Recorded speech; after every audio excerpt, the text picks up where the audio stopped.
talking about how we get the support we need and how we prevent neurodivergent burnout.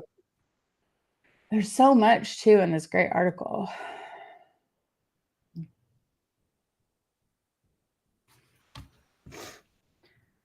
Good morning, everyone. This is Danielle Invita with ND Out Loud, and we're talking about neurodivergent burnout. And partially because yesterday we went live and we were talking about women and ADHD, neurodivergence, and then Vida sent me that article last night, and I was like, oh, I guess we're on topic this week. And I was reading through the article, and one of the things that really, really struck me is the neurodivergent burnout. And I'm going to actually read a little bit of this. I've linked the article below if you want to go through and read it. Some of the quotes from women just make me want to go, oh, honey, you don't have to do this. So the article was in Attitude Magazine. It was published May 10th of this year, and it's 42 raw confessions of women with ADHD. And yeah, relate to every single one. So this first one is the one that under burnout that just like well, actually all four of them that are in here. And I'm going to read all four of them because we are constantly burnt out because we refuse to treat ourselves like we have a disability because everyone needs something from us and wants it with a smile. 100%. Oh my gosh, yes. Oh yes, yes, yes, yes. And that was from Courtney, ADHD. This one is just because we get things done doesn't mean we don't have ADHD. That assumption is dismissing the complete and exhausting dumpster fire that happened in my brain to actually accomplish what was done by Black Axe Dream. Oh my gosh, yeah. Because, and I always tell everybody this, a neurotypical person will wake up, do the thing, do the next thing, do the next thing, do the next thing. And there was zero thought process that went into that. It was just a habit that is ingrained in them, and their brain doesn't need to take any action to think about doing that. For us, we have to think about every step. Wake up. Okay, I've got to wake up. Now I need to wake up. I really, really need to wake up. Oh, I need to uncover. Maybe that will help me wake up. And every single thing we do is this long list of things that we're trying to get our body, our brain, and our actions to all match with each other. And it's exhausting. Well, everything is so multi-stepped. Like for other people, I think it is more straightforward. It's like, okay, let's talk about showers, right? So many people with ADHD and ADHD struggle with self-care, right? But showers or baths seem to be a very specific one. There's lots of things. But first of all, a shower is not a one individual task. It is a project because tasks of a shower are you have to take your clothes off. You have to get in the shower. You have to get the water on. You have to scrub your body. Like, are you washing your hair today? Like, there's lots of things. And then when you get out of the shower, like, you have to dry off. Are you going to try to overcome the ick feel of lotion, like put your clothes on? So it's like this huge multi-step process. And so like when people, especially neurotypical people, look down their nose, it's like, oh, well, when is the last time you showered? And it's like, look, lady or guy or whoever, it's like the whole thinking about shower is exhausting. Thinking about the shower is more exhausting than taking it some days. Yeah. Absolutely. And the thing, like for us, the spoons, how many spoons do you deal with? So this next one, I can only deal with so much in a day, and that limits and varies from day to day. I will experience burnout if I push beyond this limit. So when I say I can't do anymore, I mean it, by Groovy Beans. Oh my gosh. There are days that I wake up with 9,000 spoons, and I have 9,000 spoons to do everything. I got plenty of spoons to think through the process of taking a shower and doing all of the things. There are other days I wake up with 2 spoons. That's it. That's all I have for today. What does that mean? Where do I sacrifice the spoons to? And well, I tell you very often, especially for ADHD women, we very rarely sacrifice the spoons on ourselves. Well, and the thing is too, like, that is, I think people think that just your regular everyday baseline operations, people don't realize that those take up spoons. So getting myself out of bed and eating is a few spoons. It's like, so it's kind of like when people talk about invisible labor. Mm-hmm. And generally they're talking about the domestic and the emotional labor that women do in a house, and how it's invisible. People just assume it gets done. But if you take that a step further, invisible labor is your baseline functions, because it's still work.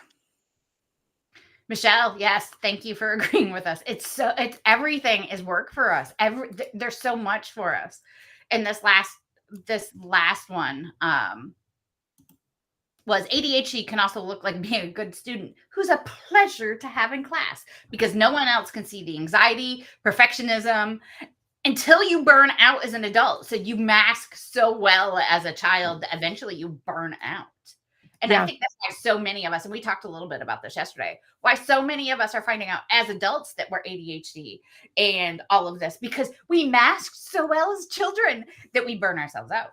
And now as adults, we don't have the ability to not be burnout. So how can we as women stop being burnout? I can tell you what I think, but it always makes people uncomfortable. But then when has that ever stopped me? So, the cure for burnout is radical self-care. Mm-hmm. And I don't mean like, okay, so we have to change the way we think about self-care too. When you tell an ADHDer that they need to practice self-care, two things happen. One, it seems ridiculously indulgent. And two, it seems selfish. And so I'm not talking about sitting still or taking a 5-hour nap or whatever. If that is what you need, okay. But life is a marathon. And if you don't replenish yourself as you go, you will come to a screeching halt. Self-care is the oil change for your car. Self-care is remembering to eat and remembering to drink water and to move your body. That is self-care. And then, if you're lucky enough, we get a little clarity and we can do some self-care for our soul and our brain. And if you've never read the book, The Art of the Wasted Day, fabulous read. It's an amazing book. She's hilarious. She's a great writer. And, but read it, and it talks about how there is an art taking that time off. And I'm 100% sure that the author is neurodivergent, and it was like undiagnosed because they didn't do that back then. But she talks about the art of the wasted day, about how you really have to find things that feed your soul, because when you find those things that feed your soul, then you feel rested in here and in here and in your body. And that is different from just from just fiddle farting around. So I'm going to come at this from a little bit of a different angle. As women, we're told we're high maintenance, we're drama queens, all of that, if we need too much self-care. And the self-care things that the world is talking about is having to have your nails done every week, having to go get your hair done every week, having to get a massage every week, having to do all of these expensive upkeep, cosmetic, weird things. That is not what we're talking about. Not at all what we're talking about. Radical self-care is feed your body 3 times a day, a minimum. Yeah. Put water in your body every hour. Feed your need for sensory input. What does your sensory input look like today? Mine is going to be play therapy at epic levels today, because that is what I'm going to need to keep myself from burning myself out this week. My other part of self-care, and this is a huge thing, and so many ADHD women argue with me about this, is support. We need support. And our support is Who's going to help me not have decision fatigue today? Who's going to help me pick what tasks to get done today? Who is going to sit next to me or with me to get my house clean, my paperwork done, work on client work, write contact, whatever it is that you've got to do? Who's going to be by my side to do that today? That is radical self-care for us with ADHD. And okay, and it shouldn't be like that. Okay, for anyone, neurotypical or neurodivergent. Radical self-care should not be, eventually we need to get to a place society-wide where radical self-care is not just making sure that you get enough sleep and water and food. Okay, because those are baselines functions. That's way back to Maslow's hierarchy of needs. That is the very bottom of that pyramid. And that is not self-care to where you can grow. That is self-care so that you can exist to see another day. Yes. And as you look at that, and people have revamped it multiple times, the Maslow's hierarchy of needs. So that baseline function is the very, very bottom of the pyramid. But as you go up, like you have to have the baseline to survive. The next step up is you have to have it to exist kind of as an adult. But to be able to grow in your journey, it's really like almost towards the top of the pyramid. It's the third section. And then there's a teeny tiny point of 4 on the top. But to get any kind of growth, you have to be way high on the Maslow's hierarchy of needs. And what I tell people, it's not an all or nothing. It's not like I'm just going to do baseline functions and I'm never going to be able to do anything else. That's not true. On the days when you have minimal spoons, baseline functions. It's a baseline day. I have 0 spoons. I'm going to live to fight another day, that kind of thing. When you have more spoons, you move up the triangle. You are baseline functions and maybe 1 or 2 extra things, like one priority thing. It's those days when you have more spoons than you know what to do with. Those are the days where you get more accomplished and you grow. But we're so excited about having a day that has lots of spoons. We spend them with reckless abandon because we are afraid that we'll never have another day like that. And then guess what that does to you? It burns you out. It burns you out.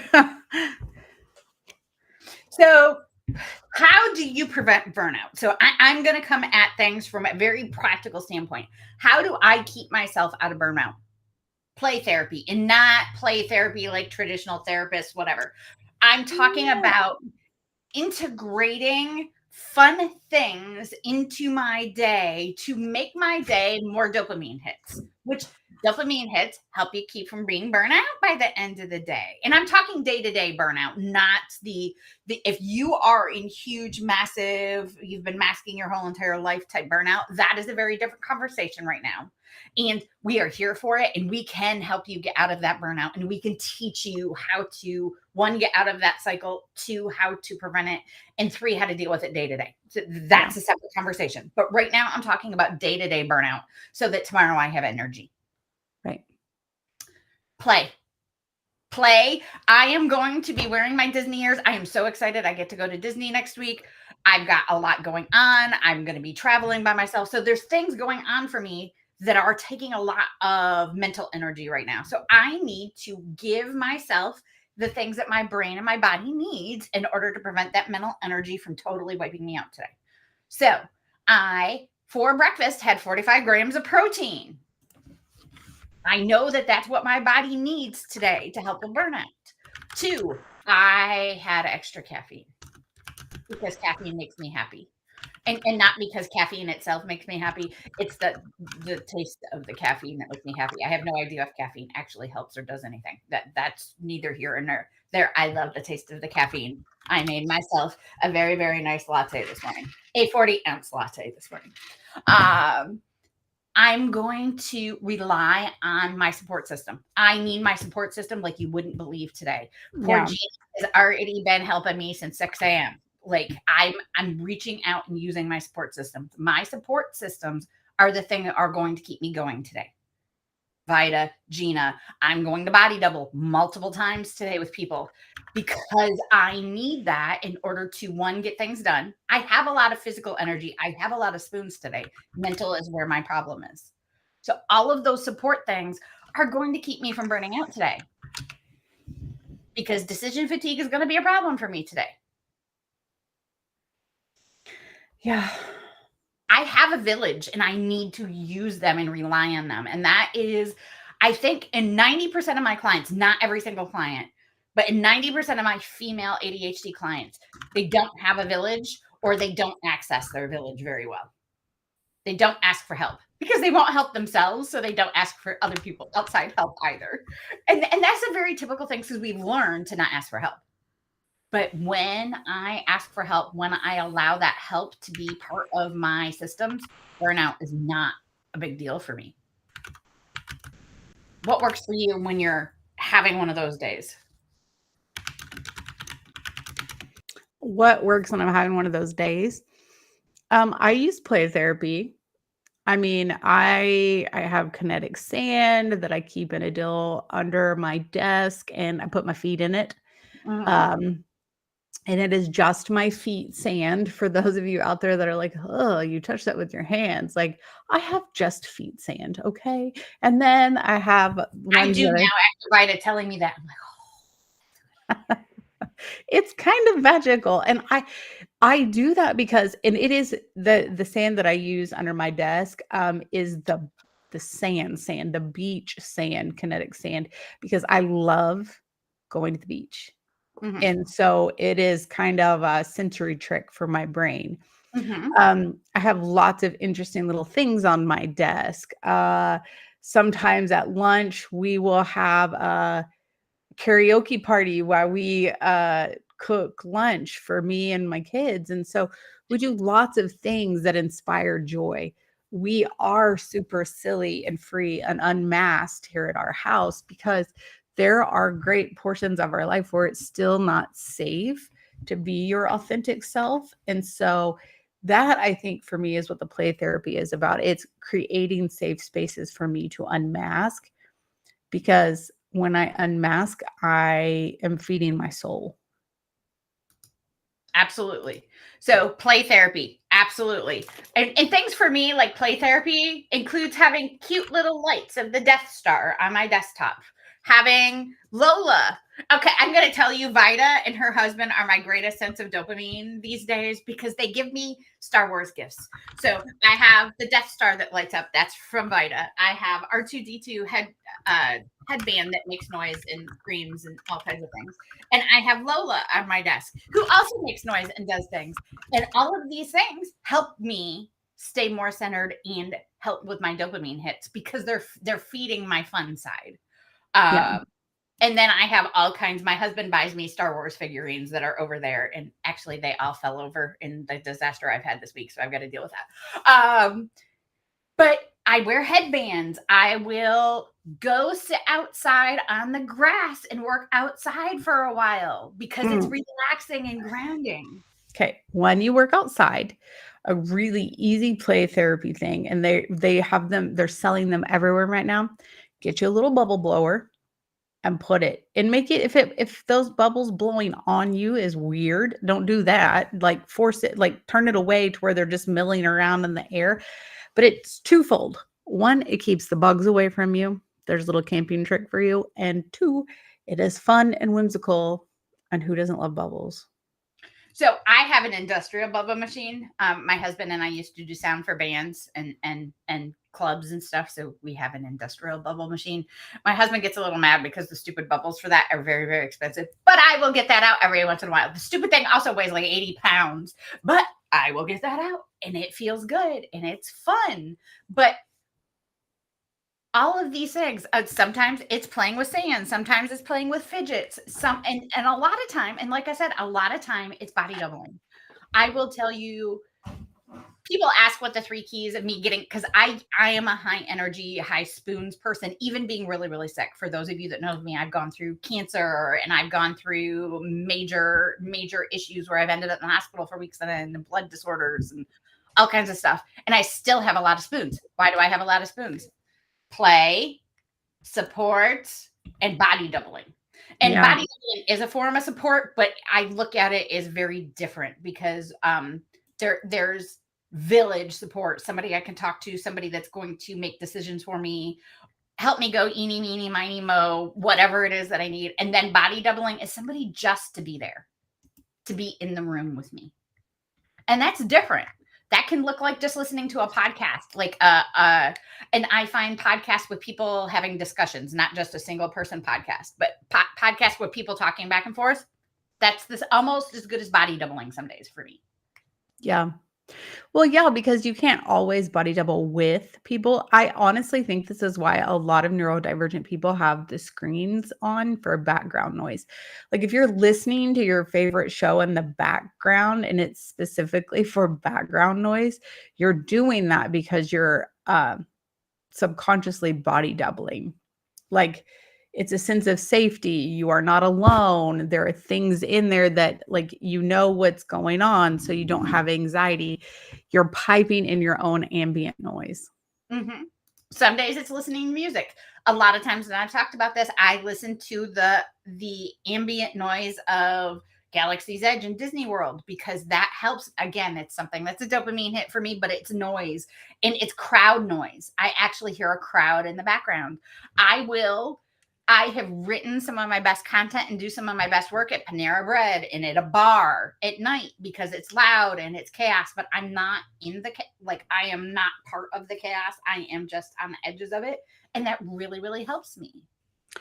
Well, and one thing, okay, so we can always help other people very easily, but sometimes we have a hard time helping ourselves because we're so close to it.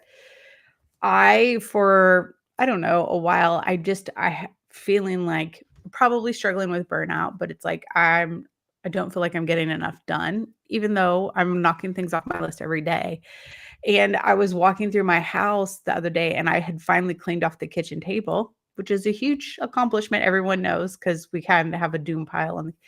And I was like, I need to change my location. I need to sit at the kitchen table for a day or two and use that novelty of being in a different place. Because what's happened is the energy of my office is good, but it's white noise right now. And I need something different and slightly chaotic to make me more productive. And I sitting out in, so I have a backyard that's quiet and all of that, but I will go sit on my front steps and take my laptop out with me because cars are going by and people are going by and people are walking and the dogs are barking and that changing that helps. I really encourage, especially if you're an entrepreneur working from home, change your location. And you're like, but I have kids at home and I can't do that. Yes, you can. Your location could be the living room couch, your bed, your child's bed, your child's closet. I want to tell you how many times I worked in my son's closet because he wouldn't look for me there. Yeah. The bathroom. I sat in the bath. I grabbed all of my pillows off of my bed and blankets one day and I put them all in my bathtub and worked in my bathtub. Well, and the thing is, I need you guys to think outside of the box. Our brain craves outside of the box. So sitting at a desk in your office, it's good to have a space. Okay. I'm not saying that it's not, but there are occasions where we need to lean into our need for different things and put pillows in the bathtub and work in the bathtub. Sit at your kitchen table. And the thing is, kitchen tables, I've talked to several clients. They're like, they have a dedicated office space, but they end up sitting at their kitchen table and that's where they get stuff done. And I'm like, I understand. And they're like, why is that? And I'm like, because it's a hub of activity. You're never alone. People come in and out. And even though everyone knows mommy's at work or whatever, they're not bothering you. They're still there and you're not alone. So another reason body doubling works is because we feel obligated to stay on task because other people can see us. Mm-hmm. And then there are other days where you need complete and total silence to focus. Yes. And the body doubling is also nice for that because having a TV on in the background and not being able to hear it, like putting it on silent, is not going to work. But being on Zoom on camera where you can look up and see somebody even if it's just in the corner of your screen every once in a while, watching you and glancing at you every once in a while will help, even if there's complete and total silence. Yeah. So how are you getting the support systems you need to help you stay out of burnout? And if you don't have one, you can come talk to us about anything. Anyone that saw us at Chad last year will tell you that we are the easiest people to talk to in the world. Like, it doesn't matter if you're a super introvert, extrovert, whatever. We are the ladies that walk around in tutus, carrying a hula hoop, that just make life super fun. So feel free to DM us, reach out, comment in the stream, like whatever you're comfortable with. But please, of all the people in this world, don't be afraid to talk to us, because the only thing you should be afraid of is the fact that we may talk your ear off. That's about it. So Laura is on YouTube with us and commenting. Oh, thank you, Laura. I just got all of your comments all at the same time. Laura says, "Good morning. This is the way." I love It you. is the way. Maslow's hierarchy works in so many ways. Got to use the energy when I have her, or I never get anything done. So how do I figure out my balance? So you don't. I will tell you, one of the biggest things that I had to learn with my energy, and Laura also suffers from chronic illness things. So Laura, one of the biggest things I had to figure out is always use somebody else's energy to help balance my own. And again, that's the body doubling, the working alongside somebody. And Laura is actually really good at this. She shows up to most of our body doubling sessions and things like that, because being in somebody else's space, one, being able to chat, vent, share, ask for help, all of those things are necessary. But being in somebody else's energy, even via Zoom, it's not quite the same as in person, but even via Zoom, you can absorb other people's energy. And that is, if people are like, that, okay, Danielle, that's very woo. No, that's scientific. So that is not some woo, witchy, weird thing for anybody who doesn't believe in that. That is truly scientific. Be in someone else's energy. You can take on some of their energy. And if you show up, if I'm by myself, and even if I'm really, really, really struggling, and everybody in our program knows this, if Danielle is sick and going through chemo and just really, really down, if I get more than one person on a call with me, my energy automatically skyrockets, and I'm there for you. How can I help? What can I do to help you? And people are like, how do you give so much energy away? And I'm like, because you just gave it to me. I'm just giving you your energy back in a way that actually will work for you versus not having any. It's a total boomerang effect. It is. It absolutely is. So how can we help you get out of burnout today? We've got lots of ways. We have a free community, which doesn't include body doubling or anything. We do gift you some every once in a while, but we have a free community. I'll drop the link below. You also can come into our program where you get unlimited body doubling. We have scheduled body doubling 4 days a week. We do training calls. We've got all kinds of freebies for you, all kinds of stuff like that for just $19.99 a month. And when I say unlimited, I mean unlimited body doubling. And then we have all the guided stuff too. So we've got so many things for you, and we tried to make it as low cost as possible. We also have coaching if you want one-on-one coaching or just chat-based. Our chat-based is $99 a month. Our one-on-one coaching is $200 a month. You can use HSA, FSA. We have tried to make this and give you the village that you need in a way that you can. Free. Everybody can do free. Then we've got $20 a month. I mean, a little less than $20 a month, but it really does help. And I do this because this is what I had to create for myself. And when I had to create this for myself, it was costing me like $2,500 a month. When I originally did this 20 years ago, it was costing me $2,500 a month to get all the support I needed. And I was like, no, ADHDers can't afford this. Now I was very blessed and very, it was wonderful that I could do that, but not everybody can. So we're here to give you that without that cost. Yeah, that's 100% a thing. Like, we are trying to help the space. Mm-hmm. We want to help the space. That's why we've created things at the price points we have, because it's our passion and we truly believe everyone deserves it. I hope you all have an amazing day. We will be back. Is today Thursday? Yes. It's Thursday. Okay. We will be back next week. I will be back from on the road next week. Look out for a lot of crazy lives. I'm going to actually drop in and do lives all over the place randomly all week long as I can. I will be doing some VIP work this next week on site with a whole entire family of ADHDers, getting them organized, helping them regulate and get out of burnout. So I look forward to doing all of these things I talk about with you on site in person with somebody. I haven't done that in 5 years. So I'm really excited to do that. If you guys have any questions, you need support, you just want us to answer a question, you can DM either Vida or I, or Indie Out Loud's page. We will get that. We will answer you. We're always happy to help. Have an amazing day, everyone. Bye.